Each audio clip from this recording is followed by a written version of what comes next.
চট্টগ্রামে সাংবাদিকদের সাথে কথা বলছেন বিএনপি স্থায়ী কমিটির সদস্য আমির খুসরো মাহমুদ চৌধুরী। আমরা এখন সেখানে যুক্ত হব।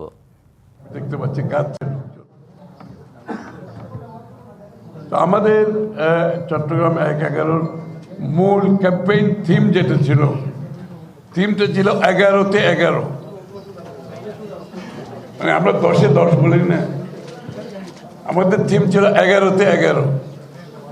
এবং ১১-তে ১১ কেন? আমরা ১১-তে ১১টা কমিটমেন্ট করেছি জনগণের কাছে।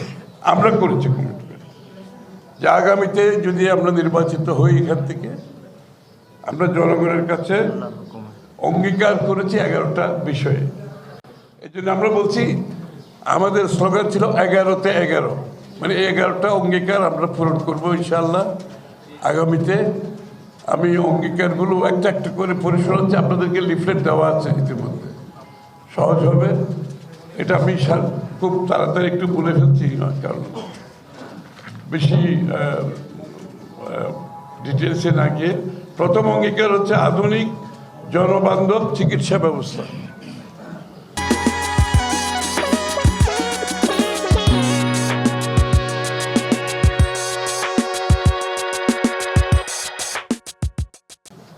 ওই ১১ আসনে কিন্তু একটা বিশাল এলাকা আছে যেখানে কোনো হসপিটাল নাই, চিকিৎসা ব্যবস্থা নাই।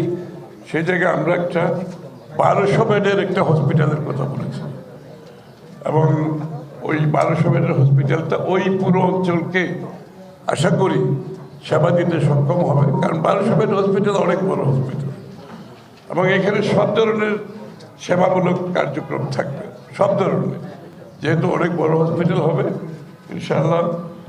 আর দ্বিতীয়টা হচ্ছে তরুণদের কর্মসংস্থান। আপনারা জানেন কর্মসংস্থান কিন্তু বাংলাদেশের নতুন প্রজন্ম শুধু নয়, সাধারণ মানুষের মধ্যে কর্মসংস্থান একটা বড় ধরনের চাহিদা, জনগণের প্রত্যাশা জেগেছে যে এত বড় জনসংখ্যা, প্রত্যেক বছর ২০ লক্ষ লোক যোগ দিচ্ছে নতুন তরুণরা কাজের জন্য।